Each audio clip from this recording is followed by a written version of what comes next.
کون کہہ رہا ہے؟ امیر المومنین فاروق اعظم کہہ رہے ہیں۔ امیر المومنین فاروق اعظم یہ کہہ رہے ہیں کہ اے حجر اسود، تو بس پتھر ہے، اور میں تجھے اس لیے بوسہ دے رہا ہوں کہ اللہ کے رسول نے تجھے بوسہ دیا ہے، میں ان کو بوسہ دیتے ہوئے دیکھا ہوں، اسی لیے تجھے بوسہ دے رہا ہوں۔ دوسری روایت میں عباس کرارہ مصری نے لکھا کہ مولائے کائنات سیدنا علی کرم اللہ وجہ الکریم پیچھے ہی ٹھہرے ہوئے ہیں۔ انہوں نے کہا کہ عمر، بلا شبہ یہ پتھر ہیں، لیکن اللہ کے رسول نے کچھ اس طرح بھی ارشاد فرمایا ہے، یہ وہ پتھر ہے کہ گنہگاروں کے گناہوں کی اور نیکوکاروں کے نیکیوں کی قیامت کے دن گواہی دے گا۔ یہ پتھر ہے نا، لیکن اللہ نے اس پتھر میں یہ تاثیر عطا کی ہے، یہ پتھر کو یہ خصوصیت عطا کی ہے۔ آپ بولیں گے کہ ایسا کیسا گواہی دے گا؟ یہ گواہی دے رہا ہے، یہاں بول رہا ہوں میں، یہ گواہی دے گا، یہاں کے چھوٹے چھوٹے کلپ مختلف گوشوں تک پہنچیں گے، مختلف لوگوں تک جو سن رہے نہیں ہیں۔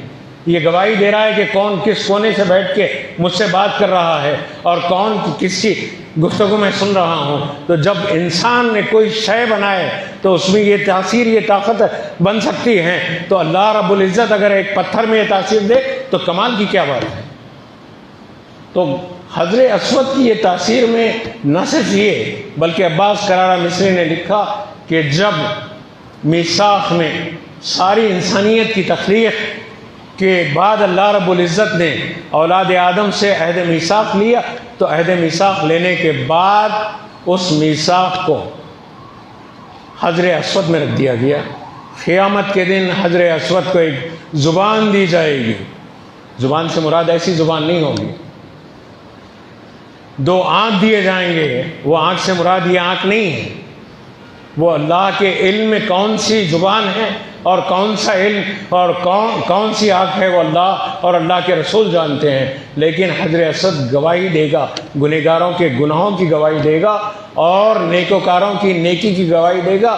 بلکہ اللہ کے رسول نے فرمایا حجر اسود گنہگاروں کے گناہوں کو سلب کر لیتا۔ اللہ اکبر۔ اس میں یہ تاثیر ہے کہ وہ گناہوں کو سلب کرتا ہے، اور وہ جب جنت سے آیا تھا تو دودھ کی طرح سفید تھا۔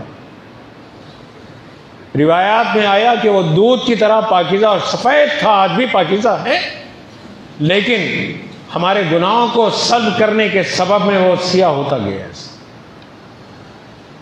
اب حجر اسود کی یہ خصوصیت، اور وہ گناہوں کو جب سلب کرتا ہے، گنہگاروں کے گناہوں کی گواہی دے گا قیامت میں، نیکوکاروں کے نیکیوں کی گواہی دے گا قیامت میں، تو آپ اندازہ لگائیں کہ حاجی سارے کے سارے نیکی نہیں ہیں، بعض گنہگار بھی ہیں، حج کرنے کے باوجود گنہگار۔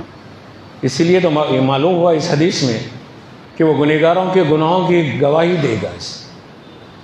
مطلب یہ ہے کہ اس کے گناہ صاف نہیں ہوئے، یہ حج کیا ہے باوجود اس کے کہ یہ میلے کا میلہ ہی رہ کے ہے۔ یہاں عارفین نے کہا ہے کہ خبردار، یہ مقام بڑا نازک مقام ہے۔ حجر اسود کے بوسے کے وقت میں یا حجر اسود کے استلام کے وقت میں اپنے قلب کے اوپر مکمل ایمان کے پہرے کو مضبوط کر لیں۔ یہاں اگر یہ قلب کا قبلہ اس وقت میں دولت ہے تو دولت کی طرف، ریاکاری ہے تو ریاکاری کی طرف، بدکاری ہے تو بدکاری کی طرف، خطاؤں کی خواہش ہے تو خطاؤں کی طرف، نافرمانی ہے تو نافرمانیوں کی طرف، اور اگر اس وقت میں فرمانبرداری کا احساس ہے تو یہ قلب کی کیفیت فرمانبرداری کی طرف مہر لگ جاتی ہے۔